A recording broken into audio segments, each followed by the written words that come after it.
नमस्कार, मेरा नाम है चंदन तिवारी और आप देख रहे हैं कवि शाइस का एजुकेशनल प्लेटफॉर्म। जैसा कि आप जानते ही होंगे कि पिछले हाल फिलहाल के कुछ दिनों में ईरान, अमेरिका और इजराइल इनका युद्ध चल रहा है और युद्ध को लगभग अभी आज 19 दिन हो चुके हैं। तो आइए जरा जानते हैं और देखते हैं इसके बारे में कि ये युद्ध किस तरीके के परिणाम ला रहा है हमारे सामने।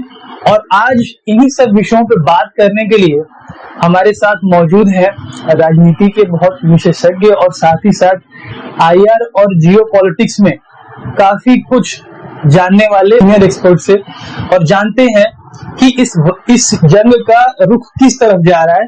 तो सर, पहले ऑडियंस को ये बताइए सर, आपकी ये वॉर आखिर क्यों हो रहा है और इसके पीछे का क्या परिणाम है, क्यों इस तरह की जंग में दुनिया जा रही है वर्ल्ड वॉर 3 की तरफ। Thank you Chandan. टॉपिक आपने बहुत अच्छा चूज करा है और मैं इसके बारे में कुछ पॉइंट्स ऐड करना चाहूंगा। लोगों को अभी इसका इंपॉर्टेंस का अंदाजा नहीं है। मेरे को इसका इंपॉर्टेंस आज से 3 दिन पहले पता चला। आखिर ऐसा क्या कंडीशंस हो गया। बेसिकली मैं मार्केट में एक जगह समोसा खाने को गया, ठीक है, और समोसे का प्राइसेस जस्ट 10 रुपए एक्सकीड हो चुका था। सपोज लास्ट 20 रुपए का तो वो 30 रुपए हो गया। और उसने मेरे को बोला, भैया सिलेंडर का प्राइस कॉमर्शियल 5000 का सिलेंडर आ रहा है आज के टाइम में मार्केट में।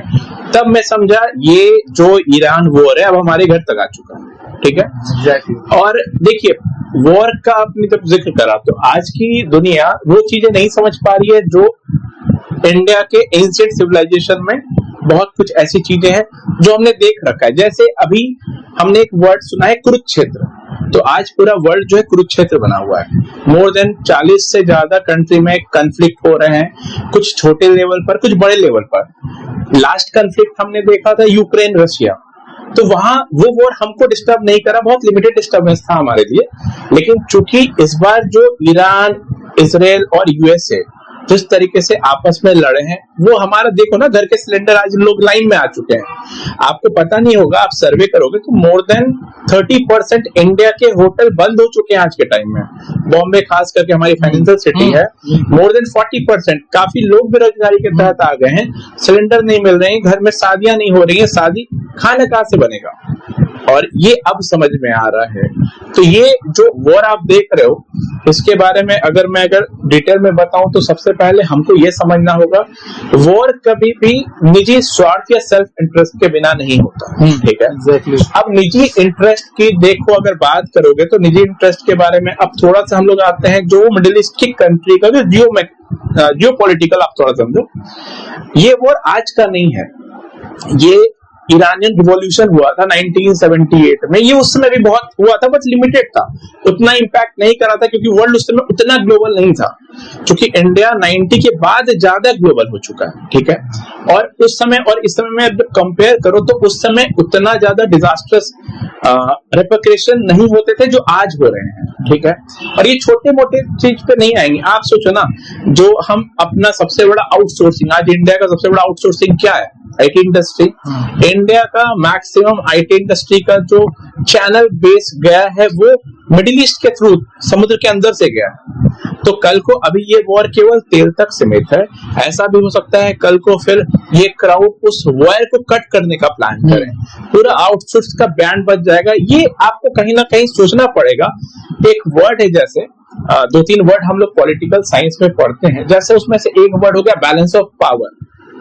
तो यहाँ बैलेंस ऑफ पावर का खेला था। पहले ईरान को इजराइल अकेले टारगेट नहीं कर पा रहा था, इसलिए उसने क्या करा, अमेरिका को अपने साथ लाया। और जिस तरीके से हमारे जो ये अभी करंट प्रेसिडेंट बने हुए हैं डोनाल्ड ट्रंप, इनका अगर आप पास्ट हिस्ट्री देखोगे, जब से प्रेसिडेंट बने हैं, इनको ये पता नहीं करना क्या है, ये चीजें विदाउट प्लानिंग करते हैं। इनको पता नहीं था, इन्होंने क्या समझा, इन्होंने सोचा जस्ट लाइक वेनेजुएला कि हम मुडोरो को गए, उठाकर ले आए और हैप्पी न्यू ईयर उसको बुलवा दिए।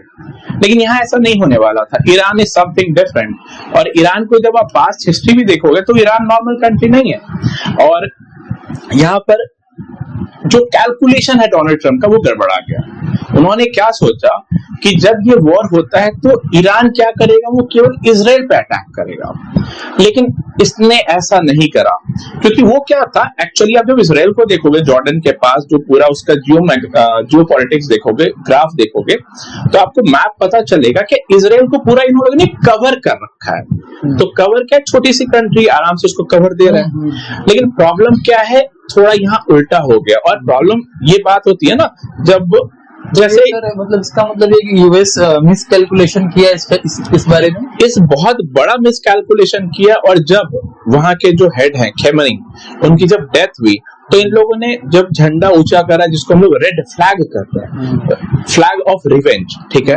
अब उनका जब स्टार्ट हुआ, उनका पहला टारगेट क्या था, उनको इजराइल से ज्यादा मतलब नहीं था, ठीक है। उन्होंने क्या करा, क्या पहले जो यूएसए के जितने भी यहाँ पे अलाइज हैं, जितने भी यहाँ पे यूएस सो कॉल्ड का, जिसको यूएसए का support, it's a kind of puppet, जो यूएसए बोलेगा वही करना है, तो क्यों ना पहले उसको तोड़ा जाए। तो इस बार ईरान ने उल्टा गेम करा है। तो यूएसए ने क्या सोचा कि ये केवल इजराइल पे ब्लास्ट करेंगे, बम गिराएंगे, लेकिन इन्होंने क्या करा, उल्टा करके पूरा मिडिल ईस्ट को टारगेट कर लिया। और आप जब थोड़ा डिटेल में इसको देखोगे, तो कल तक क्या था, एक मिसाइल मार रहा है, वो दूसरा मिसाइल मार रहा है, ठीक है। आज ये नहीं हुआ है, अब ये वॉर चला गया है ऑयल रिजर्व पे, जो दुनिया इसी पे आने वाला था। इसी में मैं जानना चाह रहा था सर, कि जैसे आपने बताया, मतलब आपने तो काफी डिटेल में पूरा बता दिया कि किस तरह से सारा चीज हो रहा है, बट एक छोटा सा सर ये चीज जानना था, जैसे इस वॉर का मेन रीजन क्या है। जैसे अगर मान लीजिए अगर ऑयल है, ये सारी चीजें हैं, या फिर अगर कहिए कि जो ईरान का न्यूक्लियर प्रोग्राम, जो उसको लेकर के इजराइल का विरोध और ये सारी चीजें, तो अभी तो इन लोगों ने सारा टॉप लीडर्स को खत्म कर दिया। जैसे पहले दिन में जो ऑपरेशन हुआ था, ऑपरेशन फ्यूरी में, तो 49 लीडर, खामिनाई के साथ साथ जो टॉप लाइन में जो लीडर्स की लाइन है, 49 लीडर्स को मार दिया गया था। उसके बाद से तो जितने भी लीडर बने हैं, तो सबको मतलब वन बाय वन सबको शूट कर दिया गया। अभी कल परसों अली लारीजानी थे, उनका भी डेथ हो चुका है। तो मतलब ये चाहते क्या है, इन लोग का मेन मकसद क्या है इस, मतलब ईरान और अमेरिका का, इजराइल और अमेरिका का? देखिए, सबसे पहला अगर बात करा जाए इजराइल को अगर देखें, तो इजराइल को जहां पर इस्टेब्लिश करा गया, इजराइल की अगर आप फ्रीडम देखो तो 1948-9 के अराउंड थी, ठीक है। हम ही लोग के साथ ही आसपास हमारे ही साथ वो भी आजाद हुए थे। लेकिन उनको जब बसाया गया था, तो उनको बसाया गया था post world war, second world war, ठीक है। और उनको बसाने के चक्कर में किया क्या गया, उनको जबरदस्ती इट्स अ काइंड ऑफ, आप कह सकते हो, मुस्लिम नेशन पर एक जगह बनाकर यूनाइटेड नेशन ने डाला कि आपको यहाँ पे एस्टैब्लिश होना पड़ेगा। और वो भी ऐसे क्राउड थे, सोचो कि एक टाइम पे उनके साथ होलोकास्ट करा गया, ठीक है, उनको वहां पे बिसाया गया। लेकिन हमारे जो कह सकते हो, जो जिसको हम लोग अपने फादर मानते हैं, Indian nation father Mahatma Gandhi, अगर हम लोग कुछ भी चीजें, कुछ भी किसी के बारे में अपना व्यू देते हो, तो डेफिनेटली हम थोड़ा थिंकर को भी देखते हैं। तो अगर महात्मा गांधी का अगर आप व्यू देखो, तो महात्मा गांधी ने जब इनको बसाया गया था, उसी समय स्टेटमेंट दिया था। उन्होंने कभी भी टू नेशन थ्योरी का जो कंसेप्ट था, उनको सपोर्ट करा था, बट इसको सपोर्ट नहीं करा था जी। और उन्होंने बोला था कि आप लोग एक टाइम बॉम्ब बना रहे हो और ये फ्यूचर में बहुत एक्सप्लोड होगा। और ये उनका स्टेटमेंट था कब का, 1948 का, और आज हम उसको देख रहे हैं। तो सोचो किस तरीके से हमारे फ्रीडम फाइटर के पास एक दूरदृष्टि, फॉरसाइटेडनेस जिसको कहते हैं, विजन। तो उन्होंने बोला था कि आप ये जो यूनाइटेड नेशन जो आप करें, और महात्मा गांधी ने इनका कभी सपोर्ट नहीं करा। और इसका इम्पैक्ट ये हुआ कि कभी ज्यूज ईरानियों पे हावी होते हैं, और ईरान कब तक, मान लो आज इसी के तहत मैं बोलूंगा, ज्यूज ने क्या प्लान करा। देखो, ज्यूज आप जब नोबेल प्राइज देखते हो ना, तो मैक्सिमम 30% ज्यूज के पास नोबेल प्राइज है। और नोबेल प्राइज देने में सबसे बड़ा रोल अगर हम माने स्वीडिश में अगर हम देते हैं, तो कहीं ना कहीं बहुत बड़ा उसका सपोर्ट होता है यूनाइटेड स्टेट का। यूनाइटेड स्टेट ही डिसाइड करता है किसको कब क्या मिलना है। तो कहीं ना कहीं देखोगे तो ज्यूज, आप जब थोड़ा और इन डेप्थ जाओगे, तो अमेरिका में आपको देखने को मिलेगा कि वहां पे पार्लियामेंट लो, आप जुकरबर्ग को ले लो, आप जितने टॉप इंडस्ट्रीज को ले लो, आप कांग्रेसमैन को ले लो, दे ऑल आर ज्यूज। तो कहीं ना कहीं पावर होल्ड करते हैं अमेरिका एकदम। और कहीं ना कहीं पावर इस तरीके से होल्ड नहीं हो, उसका इस तरीके का अलाई बना हुआ है कि इजराइल को अगर कभी भी कुछ होता है तो यूएसए पहले खड़ा है। ठीक है सर, एक चीज और मुझे यहाँ बताइए, जैसे बहुत सारे हमारे ऐसे भी स्टूडेंट्स भी होंगे और बहुत सारे ऑडियंस भी, ये जैसे ईरान भी एक मुस्लिम कंट्री है और जो बाकी के सऊदी अरब ये सब भी एक मुस्लिम कंट्री है, तो फिर ये इन लोगों का झगड़ा थोड़ा कैसे है, राइवलरी और ये सारी चीजें? देखिए, ये क्वेश्चन आपने, ईरान इन लोगों पे बम बरसा रहा है इतना ज्यादा? देखिए, आप ये जो क्वेश्चन आपने पूछा ये बहुत अच्छी है। ये कहीं ना कहीं आप देखोगे क्या पूरा जैसे गल्फ कंट्री वो दो पार्ट में बटा हुआ है, एक लीड बाय शिया और दूसरे वाले लीड बाय सुन्नी। तो आप मेजोरिटी पॉपुलेशन जब आप गल्फ में देखोगे, आप सऊदी ले लो, आप ये other country Bahrain and all को देखते हो, ठीक है, तो ये सभी कतर सभी दे आर सुन्नीस। ठीक है, तो ये कहीं ना कहीं ये थोड़ा इसको ही बताइए सर, शिया सुन्नी का सर क्या मतलब? देखिए, ये अगर इस डिटेल में रिलीजन वाला एंगल अगर हम जाते हैं तो इसके पीछे हमको थोड़ा सा बैकग्राउंड में आना पड़ेगा। जो फॉलोअर खलीफा होते हैं जिनको मानने का, तो ये दो पार्ट में बढ़ते हैं, एक हो गए शिया और एक हो गए सुन्नी। आप और थोड़ा पहले जाना चाहो तो मैं सबसे अच्छा बोलता हूँ, दुनिया का जो 3 सबसे बड़ा रिलीजन है, आप जुडाइज्म को ले लो या आप क्रिश्चियनिटी को ले लो या आप इस्लाम को ले लो, इन तीनों का बर्थ तो जेरूसलम में ही हुआ है। और वो इतना पवित्र जगह है, तो डेफिनेटली सुप्रीमेसी की भी लड़ाई होगी। और ये सुप्रीमेसी की लड़ाई कहां तक जाएगी ये आज देख लो। और जहां तक बताया आपने कि रीजन क्या हो पा रहा है इतना बॉम्बार्डमेंट एंड ऑल का, जैसे मुस्लिम में एक है कॉन्सेप्ट ब्रदरहुड का, उम्मा का, कि तो यहाँ पर वो ब्रदरहुड दिख नहीं रहा। जैसे अगर जैसे गाजा पे हमले हुए थे उस समय, तो पूरा एक मुस्लिम वर्ल्ड में सॉलिडारिटी था कि मतलब उसके प्रति सहानुभूति था। अभी ईरान पर इतने हो रहे हैं, बट इतने ज्यादा आप देखिए सहानुभूति आपको देखने को नहीं मिलेगा इस तरह की चीजें। उस पे भी मैं अभी जो सबसे पवित्र महीना रमजान का चल रहा है, और आप जिस तरीके से देखोगे, जब मैंने देखा एक चाहे वो किसी ने भी मिसाइल करा, ये बोल देना कि यूएसए ने करा, किसने करा, ये क्लैरिटी भी नहीं है, क्योंकि वॉर जब होता है तो मिसाइल कोई बहुत जो डीप स्टेट होते हैं, मिस इन्फॉर्मेशन के लिए भी होती है। अब एक मिसाइल ईरान में गिरा, अब वो गिरा तो आइदर अपोजिट पार्टी का गिरा, जहां का भी गिरा, लेकिन मरने वाले तो 60 मासूम बच्चे थे। और जिस तरीके से उसका कब्र को दिखाया गया, इंसानियत कहाँ जा रही है?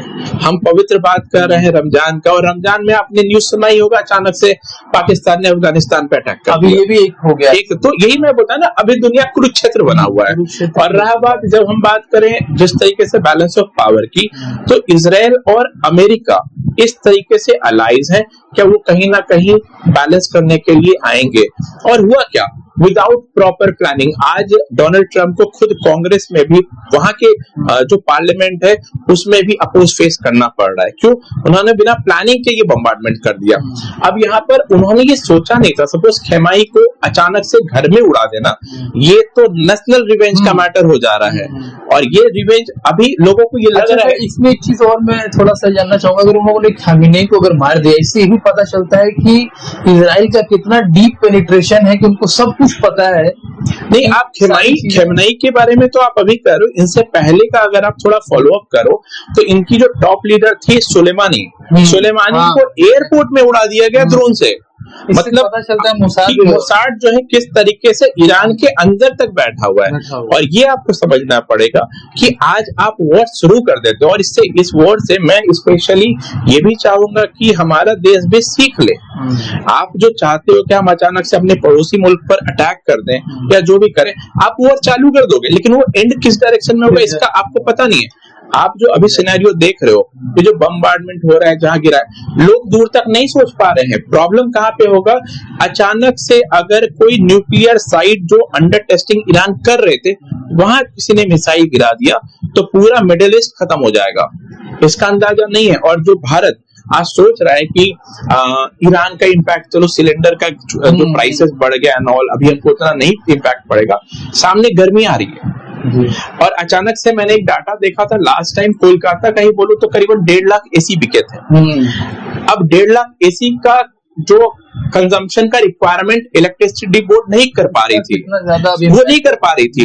लेकिन आप सोचो, अभी मेरे पास एक डाटा आया था कि एक दिन में अमेज़न ने 1.5 लाख ओवन बेचा, इलेक्ट्रिक ओवन। आप जस्ट एक सोचिए कि एक बिल्डिंग में अगर 50 ओवन चल रहा है तो इसका कंजम्पशन बिजली कहां से आएगी? और कल को आप तो पूरे वर्ल्ड इंडिया लेवल पर अगर कंजम्पशन बढ़ जाती है तो पावर क्राइसिस क्रिएट होने वाला है in the month of May June, क्योंकि एसी अलग आपका बिल बढ़ाएगा, ओवन अलग बिल बढ़ाएगा, और अल्टीमेटली ये कह सकते हैं सर कि पूरा एनर्जी क्राइसिस पूरा और एनर्जी क्राइसिस बहुत ज्यादा ही बनने वाला है इसके लिए जो हमारा गवर्नमेंट है। और बहुत बार मैंने देखा है कि सर एनर्जी क्राइसिस से ही एक छोटा सा ये था कि सर स्ट्रेट ऑफ हॉर्मुज का क्या सर, मतलब जैसे वहां पे बहुत सारे अभी तक शिप रुके हुए हैं और उसको ईरान है ना ब्लॉक करके रखना चाह रहा है, जिसकी वजह से एनर्जी का क्राइसिस और पेट्रोल डीजल के प्राइसेस अभी हो सकता है भविष्य में और बढ़ जाए। आपने बहुत अच्छे स्ट्रेट ऑफ हॉर्मुज का सर थोड़ा बताइए सर। आपने जैसे स्ट्रेट ऑफ हॉर्मुज का जो नाम लिया, ये इतना इम्पोर्टेंट ही स्ट्रेट है, आपके बारे में मैं थोड़ा सा ही आपको एग्जांपल देता हूँ। आप जो अभी ऑटो यूज कर रहे हो, ठीक है, उसके लिए सीएनजी चाहिए, ठीक है, एलएनजी चाहिए, आपको जो एलपीजी दिख रहा है, तो आपको बता रहे हैं सब एक सिंपल डाटा ले लो, इंडिया का डिपेंडेंसी एलएनजी सीएनजी गैस पे 50-60% ले लो अराउंड बहरीन पे, ठीक है, या कतर जो मिडिल ईस्ट की कंट्री पे, स्पेशली बहरीन हो गया, कतर हो गया, ये दोनों प्राइम सप्लायर है जो अपने एनर्जी क्राइसिस को गैस की सप्लाई। तो आप सोचो ये अगर इंडिया का रिक्वायरमेंट अगर वहां से 50% हो रहा है तो केवल 1 से 2 कंट्री 80 से 70 to 80% दे आर फुलफिलिंग। केवल इसी 2 कंट्री पे हमारी डिपेंडेंसी है। ये अचानक से आप सोचोगे कि हम अल्टरनेटिव रूट, आप मोजाम्बिक जाओगे, आप अफ्रीका जाओगे, या मान लो आप बोलते हो कि हम और अल्टरनेटिव रूट रशिया से लाते, तो लॉन्ग रूट बन जा रहा है। और इवन जैसे भारत सरकार ने बहुत बार बोला है स्पेशली कि हम अल्टरनेटिव देखते हैं, जैसे आईमेक कॉरिडोर हो गया, आईएन साउथ कॉरिडोर जिसको हम लोग नॉर्थ साउथ कॉरिडोर भी बोलते हैं, वो कॉरिडोर भी तो फिर वहीं से, ये सभी कॉरिडोर के लिए ही कल को हमने जैसे छाबर पोर्ट बनाया था, और जिस तरीके से हम लोग ऑलरेडी एक प्रेशर फील कर रहे हैं सैंक्शन का, अमेरिकन सैंक्शन का, तो कहीं ना कहीं ये हमारा कॉरिडोर भी, क्योंकि छाबर पोर्ट में ऑलमोस्ट इंडिया इन्वेस्टमेंट जो इन्वेस्ट कह लो $1 बिलियन, काफी बड़ा अमाउंट है। तो ये छाबर पोर्ट जो है आपका ऑलरेडी आपको माइनस कर दिया गया है, क्योंकि आपको अमेरिका के तहत काम करना पड़ रहा है। तो अभी इंडिया को एक ये बताऊंगा, इवन इंडिया के सिटीजन को ही मैं बोलूंगा कि कहीं ना कहीं अननेसेसरली पावर क्राइसिस क्रिएट ना करें। अननेसेसरली अगर ना हो, इवन गैस वगैरह गैस जैसे घर में भी अगर हो तो अननेसेसरली गैस ना जलाएं। मतलब अगर काम हो, अब बहुत लोगों को मैंने देखा है सीम आंच कर पे वेस्ट कर देना, तो कहीं ना कहीं यहाँ पे अगर मान लो ये हमारे ऐसे, मैंने कहीं पे देखा रैली, इवन मैं इस पे ये भी बोलूंगा क्या बहुत जागरूक है हमारी सीएम, जिस तरीके से अचानक उन्होंने रैली निकालना, क्योंकि हमारी जो सीएम है वो भी इसमें कहीं ना कहीं रोल प्ले कर दे रही है डेमोक्रेसी में, जिसको हम लोग बोलते हैं ना कि एक पावरफुल अपोजिशन का उन्होंने मुद्दा सही उठाया है क्या। अभी कहीं ना कहीं क्रिएट हो रहा है, प्रॉब्लम क्रिएट हो रहा है आपका एनर्जी क्राइसिस सिलेंडर का एंड ऑल, लेकिन ये कहीं ना कहीं इंडियन गवर्नमेंट भी डिपेंडेंट है स्ट्रेट ऑफ हॉर्मुज पे, और बहुत बार ऐसा भी हो रहा है जिस तरीके से सिर्फ उस रूट से आ रही है, स्टेट से आ रही है, तो बार बार उसको निशाना बनाया जा रहा है। तो जो अभी तो सर जैसे वहां का एक एस्टिमेट का एक डाटा ही मैं बता रहा हूँ सर, जैसे 20 बिलियन बैरल पर डे वहां से गुजरता है और दुनिया का 20% ऑयल उस स्ट्रेट से पास ऑन होता है। अब सोचिए इंडिया का 2 वेसल अभी वहां से आया है, नंदा देवी और ये सब, तो मतलब ऑयल क्राइसिस तो है ही, ये सारी चीजें उस जगह को बहुत क्रिटिकल पॉइंट बना देती है इस पूरे के पूरे का, जिसमें अभी ईरान ने एक स्टेटमेंट दिया था जिसमें न्यूज में ही आया था ये कि ईरान के पास भले ही न्यूक्लियर बॉम्ब ना हो पर वो स्ट्रेट ऑफ हॉर्मुज को न्यूक्लियर बॉम्ब की तरह इस्तेमाल करेगा, क्योंकि अगर उसको ब्लॉक कर दिया या चोक कर दिया तो पूरी दुनिया की इकोनॉमी एक तरह से थम सकती है, रुक सकती है, क्योंकि इतना ज्यादा क्रूशियल है वो स्ट्रेट बन जाता है इस प्रकार से सर। तो सर बहुत ही अच्छा आपने से बताया सर। यहाँ पे एक पॉइंट और मैं ऐड करना चाहूंगा कि इस वॉर का वे फॉरवर्ड क्या है, सपोज आगे क्या, तो यहाँ पर फायदा किसको हो रहा है। तो यहाँ पर बहुत बार आप जब यूक्रेन क्राइसिस में देखोगे तो फायदा बहुत हद तक बिजनेस जो कैपिटलिस्ट क्लास है उनको हो रहा है, जो आर्म्स एनिमेशन बना रहे हैं, क्योंकि फ्यूचर आज के टाइम पे डेड बॉडी पे बिजनेस होता है, ठीक है। लेकिन एक एंगल यहाँ भी देखना होगा कि चाइना यहाँ शांत है। हाँ सर, ये वाला थोड़ा समझाइए। चाइना यहाँ पे चाइना शांत और है। रशिया का कुछ इससे इन्वॉल्वमेंट है या मतलब वो एक्चुअली में इन्वॉल्वमेंट बहुत हद तक इसलिए भी ये लोग नहीं दिखा रहे हैं क्योंकि एक ग्रुप आज के टाइम में बटा हुआ है। एक साइड अगर चाइना, रशिया, ईरान आ चुके हैं, नॉर्थ कोरिया, मल्टीपोलर जो अभी कह सकते हो वर्ल्ड हो चुका है। यहाँ पर हम लोग को क्या क्या करना चाहिए, इस मौके का कैसे फायदा उठाना चाहिए, वो हमारे लिए बहुत सोचने वाली बात है।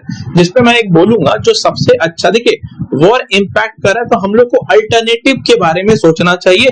डिपेंडेंसी जो हमारे स्टेट पे था वो कम करना बहुत जरूरी है, और ऐसा हमने करा है। कोविड के टाइम पे हमारा डिपेंडेंसी बहुत ज्यादा पीपी किट पर था और हम लोग लार्जेस्ट इंपोर्टर थे, चाइना से इंपोर्ट करते थे, लेकिन 2 से 3 महीना में हम लोग लार्जेस्ट एक्सपोर्टर बन गए।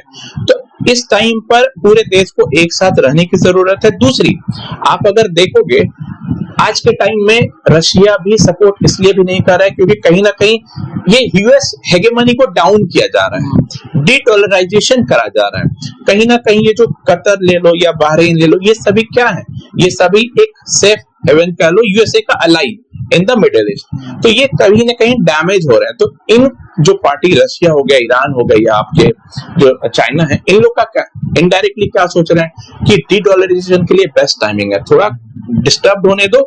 लेकिन इंडिया के लिए एक बहुत अच्छा ऑप्शन है मल्टीपोलर क्रिएट करने का, जस्ट लाइक ब्रिक। आप ब्रिक को देखो, यहाँ पर ब्रिक को एक एज अ ऑर्गेनाइजेशन सॉलिड काम करना चाहिए, लेकिन यहाँ पे ये भी देखना है कि वॉर किसी चीज का सॉल्यूशन नहीं है। इसी से सर मेरा अगला सवाल यही है सर, और वो ये है कि जैसे अभी वॉर स्टार्ट हुआ था तो इंडिया ने डायरेक्टली कंडेम भी नहीं किया था, और ना तो खुल के इजराइल को और उतनी जल्दी ईरान को भी नहीं किया। बहुत बाद में ईरान के जो सुप्रीम लीडर थे खामिनेई, उनकी जो डेथ हुई तो बाद में उसको बहुत ही मतलब लेट में उसके प्रति अपना विचार व्यक्त किए।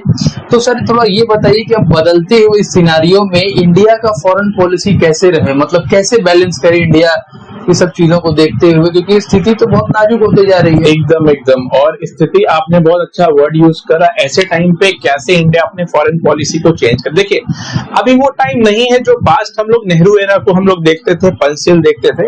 अभी का जो फॉरेन पॉलिसी कंप्लीटली चेंज, और इंडिया कहीं ना कहीं कन्फ्रंट करने पे आ चुकी है। ऐसा नहीं कि इंडिया पे अगर कोई आ रहा है कुछ अटैक कर दे रहा तो इंडिया शांत रहेगी, अभी वैसी फॉरेन पॉलिसी नहीं है। तो सर और हमारे जो और हमारे जो मोदी जी हैं, जिस तरीके से इन्होंने अपना पॉलिसी को, जैसे मान लीजिए जो हमारे पीवी नरसिम्हा राव हैं, जिस तरीके से इन्होंने लुक ईस्ट पॉलिसी दिया था, लेकिन इन्होंने लुक ईस्ट बहुत देख लिया, अब इन्होंने एक्ट ईस्ट में लाया।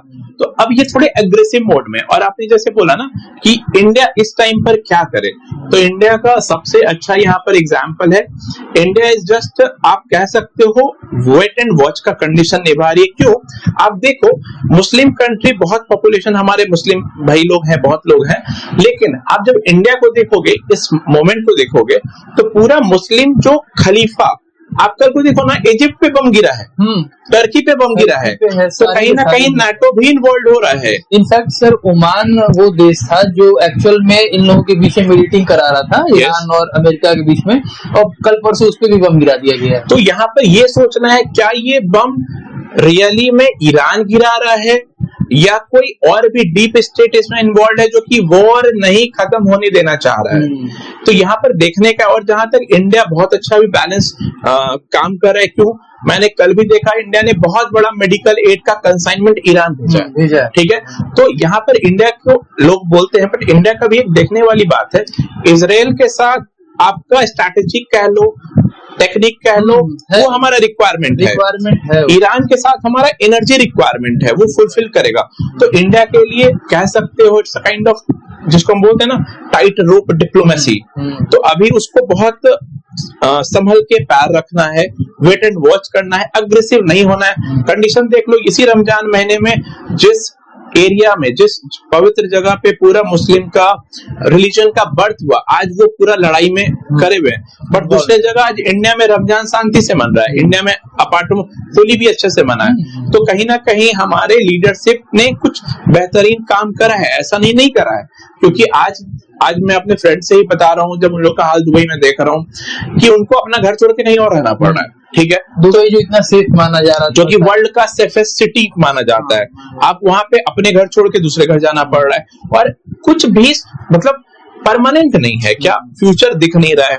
तो कहीं ना कहीं इसके लिए डेफिनेटली आज हमको अपने कंट्री को सपोर्ट करना चाहिए और जो करंट सिनेरियो में कुछ भी बोल देना इट्स नॉट गुड, बिकॉज कहीं ना कहीं हमारा कॉन्स्टिट्यूशन भी बोलता है कि ऐसे इंटरनेशनल मुद्दे में आप अननेसेसरली कुछ ऐसा कमेंट ना दो कि कल को वो आपसी रिलेशन खराब करे। स्पेशली मैं अपोजिशन को भी और जो लीडर है उनको भी यही, जो कि बहुत छोटी बड़ी बातें हैं बट फिर भी मैं ये सजेस्ट करूंगा कि आप सॉल्यूशन लेकर आओ, आप केवल बात को मत पकड़ो। जैसे हम लोग अगर देखा जाए, अगर अपोजिशन का रोल हमने किस लिए रखा है, जैसे अपोजिशन हमने ब्रिटिश से लिया, यूके से, तो वहां पर उसका रोल क्या था, वहां पे उसको बोला जाता है शैडो कैबिनेट।